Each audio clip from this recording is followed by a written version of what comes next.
चला मग आता मी व्हिडिओला सुरुवात केलेली आहे आणि संध्याकाळचे 6 वाजलेले आहेत. तर म्हटलं चला आता मी तुम्हाला आजच्या व्हिडिओमध्ये यांची इलेक्शन ड्युटीची तयारी मी कशी करते हेच तुम्हाला आजच्या व्हिडिओमध्ये शेअर करणार आहे. तर इलेक्शन ड्युटीची जेव्हा मी तयारी करते ना, तर सुरुवात मी नाश्त्यापासून करते, कारण की त्यांना ना मी नाश्तासोबत देते. मग काही पण जे काही राहिलं आपल्याकडे तो नाश्ता मी देते. तर नाश्त्यामध्ये मी आता बनवणार आहे चिवडा. तर त्याचीच आता मी तयारी करून घेत आहे. तर मग सगळं सामान मी अगोदरच बोलवून ठेवलेलं होतं. तर आता फक्त हे पातळ पोहे आहेत ते चाळून वगैरे घेणार आहे.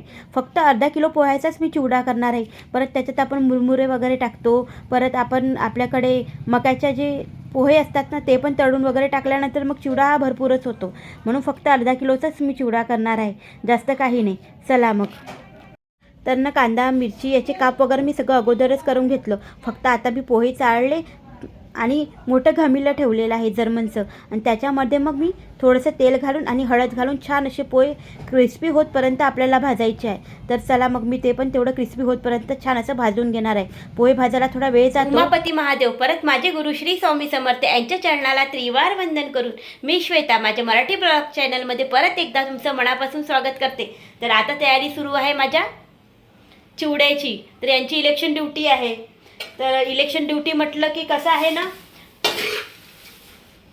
मग तिथे त्यांना इलेक्शन ड्युटीमध्ये गेल्यानंतर कुठेच हलता येत नाही. तर आदल्या दिवशी जाताना तर मी डबा वगैरे टिफिन देतेच त्यांना, पण दुसऱ्या दिवशी कसं आहे सकाळी 7 वाजता त्यांना रेडी व्हावं लागतं बूथवर बसायसाठी.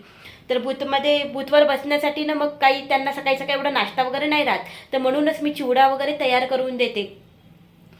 सकाळी आपला चहा घेतला, चिवडा घेतला, त्यांच्याकडून तर जेवण वगैरे सगळं असतं, सगळं अरेंज असतात त्यांचं त्या दिवशी, त्यांच्याकडून सगळी अरेंजमेंट असते. पण कसं आहे ना सकाळी मग तिथे बूथवर बसावं लागतं, मग उपाशापोटी थोडी ना बसणार आहे, म्हणून मी माझ्याकडून थोडंफार मी चिवडा वगैरे त्यांना देऊनच देते. तर आता चिवडा करून घेते. परत आता त्यांचे कपडे पॅकिंग करायचे आहे, परत कपडे पॅक करायचे आहे, परत सगळी तयारी करायची आहे, अंथरून पांघरून सगळं द्यायचं आहे. अशीच त्यांची इलेक्शन ड्युटीची तयारी राहते. आणि परत आता कसं आहे ना, मागच्या वेळेस ना दिवाळीत आलं होतं इलेक्शन ड्युटी. थांबा हे थोडंसं करून घेते. कसं आहे ना, मागच्या वेळेस ना त्यांची इलेक्शन ड्युटी दिवाळीमध्ये आली होती. तर दिवाळीमध्ये ना सगळं तयार होतं, चिवडाही तयार होता, इवन चकल्या शेव सगळं आपण तयार करून ठेवतोच ना, तर सगळं माझ्याकडे तयार होतं. पण यावेळेस ना आता नाही होतं तयार. तर म्हटलं पहिले चिवडा करून घेते, मग यांची ड्रेस पॅकिंग जे काही करायचं आहे ते करते. परत मार्केटमध्येही जायचं आहे, काही सामान वगैरे खरेदी करायचे. तिकडून आल्यानंतर मग आल्याबरोबरच आम्हाला बाहेरगावी जायचं आहे. आता एक लग्न आहे माझ्या आते सासूकडे, मग तिचं तर व्हिडिओ मी नाही शेअर करणार, कारण की सगळ्यांचे व्हिडिओ आपण नाही शेअर करू शकत. मी स्वतःचं सगळं पर्सनल शेअर करू शकते, पण सगळ्यांचं मी नाही करू शकत शेअर. आता हे कमी गॅसवर आहे म्हणून मी भाजत आहे म्हणा, जळत वगैरे नाही आहे, पण त्यांचे व्हिडिओ मी नाही शेअर करू शकत. तर चला आता मी सगळी चिवडा वगैरे करून घेते आणि सगळी तयारी मी करून घेतली. इथे कांदे चिरून घेतले, मिरच्या पण छान असे काप करून घेतले धुवून वगैरे. आणि इथे गोडनीम आहे, हा गोडनीम मी धुवून स्वच्छ पाणी नितरायसाठी ठेवलेला आहे. तर चला चिवडा करून घेते आणि बोलते मग तुमच्याशी. की जेव्हा आपण पोहे भाजतो ना, तेव्हा कमीत कमी चिमूटभर मीठ टाकायचं. मीठ टाकल्यामुळे ना पोहे चिमत नाही, अशी माझी आई मला नेहमी सांगायची. तर चला मग मी मीठ टाकून घेते आणि मग पोहे छान असे क्रिस्पी होतपर्यंत भाजणार आहे. तर एका साईडला मी पोहे भाजतच आहे, तर दुसऱ्या साईडला म्हटलं तोपर्यंत आपले कांदा मिरची छान तेलामध्ये होऊन जाणार, कारण की ना कांदा मिरची आपल्याला शेवटपर्यंत कमी गॅसवरच होऊ द्यावी लागते. त्याच्यामुळेच ना आपला चिवडा हा क्रिस्पी होतो. कमीत कमी लालसर येतपर्यंत कांदा मिरची तुम्हाला भाजावी लागते, हे तर तुम्हाला माहीतच असेल. आणि पोहे ना कधी पण भाजल्यानंतर चेक करायचं, असं ना हाताने असं दाबून पाहायचं. जर छान असा चुरा होत असेल तर समजून जायचं की आपले पोहे छान असे क्रिस्पी भाजले गेलेले आहेत. तर आमच्याकडे ना यांना ना पोह्यामध्ये जेव्हा आपण चिवडा बनवतो ना, तेव्हा यांना धणे टाकलेले खूप आवडतात. धण्याचे 2 काप करून फक्त मी एकच गिरकी मारलेली आहे धण्याला, आणि ते धणे पण मग मी यामध्ये टाकणार आहे. हे मला नेहमीच टाकायला लावतात, त्यांना आवडते म्हणून. तर चला आता शेंगदाणे पण भाजून घेतले, आणि चिवडा तर प्रत्येकांना करतात येतो, त्याच्यात काही मोठी गोष्ट नाही आहे. परत चला, आणि सोबतच म्हटलं आता आपण चिवडा करत आहे तर याच्यामध्ये थोडंसं आपले जे मक्याचे पोहे आहेत ना, ते पण म्हटलं तळून टाकते, त्याच्यामुळे पण चव अशी छान अशी वेगळी चव आपल्या चिवड्याला येते. तर मग ते तर मी तळलेच होते, पण मुलांना ना तळल्यानंतर त्यामध्ये तिखट मीठ टाकून खायलाही खूप आवडते. माझा छोटा मुलगा आहे, त्याला तर मीठ टाकूनच खायला आवडते. तो जास्त तिखट नाही खात, पण आता खायला लागला आहे, भरपूर तिखट खायला लागलेला आहे. तर बस, आणि याच्यामध्ये नेहमी कोणी अद्रक लसूण पण टाकतात थोडासा पेस्ट, पण मी नाही टाकलेला आहे. आपण लसूण जे आहेत ना, ते लसणाला थोडंसं छान असं गोट्याने म्हणा की खलबत्त्याने थोडंसं कांडायचं आणि ते लसूण टाकायचं यामध्ये. तर आणि आपल्याकडे नारळाचा डोल असतो ना, त्याचे काप करून पण आपण यामध्ये टाकू शकतो. मी तर यामध्ये टाकलेले आहेत आणि शेवटपर्यंत छान असं लालसर होतपर्यंत भाजायचं. आणि थोडीशी बडीशेप जी आहे ती टाकलेली आहे आणि तिखट मीठ हळद वगैरे मी टाकून घेतलेलं आहे. तिखट मीठ टाकलेलं आहे, पण ते मी टाकताना नाही दाखवलं.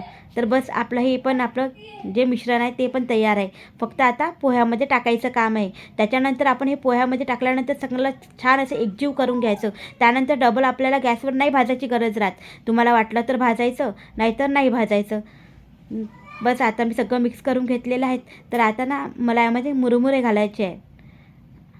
तर मुरमुऱ्याला थोडंसं तेल आणि हळद टाकून थोडंसं गरम करते आणि ते मुरमुरे पण मी या चिवड्यामध्ये ॲड करते.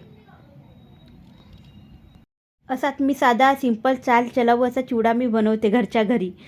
जर आता दिवाळीचा चिवडा म्हटलं की जास्त चिवडा राहतो, मग तेव्हा वाटल्यास छान बनवते. पण आता असंच चाल चलाऊ आपला कसाही, पण खरंच असं आपण जेव्हा असं सिंपल चिवडा बनवतो ना, तोच चिवडा जास्त टेस्टी वाटतो. आणि जो आपण चांगला बनवण्याचा प्रयत्न करतो ना, तर वाटल्यास तेवढा टेस्टी नाही बनत. आणि हे घाईघाईत जे बनवलेले पदार्थ असतात ना, तेच जास्त टेस्टी होतात. तर चला म्हटलं, आता 1 तास माझा त्याच्यात गेलाच होता. आता संध्याकाळचे 7 वाजत आहे, तर दिवाबत्ती पण करून घ्यावी म्हटलं. मग दिव्याबत्ती वगैरे झाल्यानंतर मग मला यांची बॅग पॅक करायची आहे. मग बॅग पॅक करते आणि जे काही सामान आपल्याला टाकायचं आहे, भरपूर असं सामान टाकावं लागतात आपल्याला. त्यांच्यासाठी पेस्ट आहे, थोडासा छोटा कंगवा, आरसा, जे काही त्यांना आवश्यक वस्तू राहतात 2 दिवसासाठीच जातात. पण ह्या सगळ्या वस्तू आपल्याला प्रॉपर द्यावी लागतं. म्हणजे आता परत आपली सोप आहे, आंघोळ करायची साबण, हे सगळ्या गोष्टी आपल्याला आठवणीने द्यावं लागतं. तर म्हटलं आरामात नंतर मग मी भरून घेईन.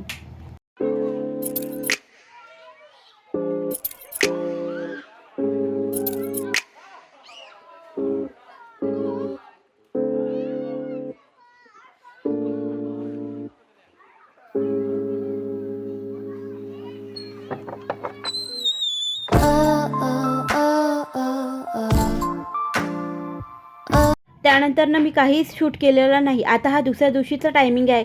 सकाळी पहाटेला 5ला उठूनच गेली होती, कारण की यांना 6:15 6:30ला निघायचं होतं. तर म्हणून म्हटलं उठून घेते आणि मग मला यांचा टिफिनही करायचा होता. यांना म्हटलं भाजीपोळी वगैरे करून देते, पण ते मला म्हणत होते की नाही, तू पराठे वगैरेच बनव.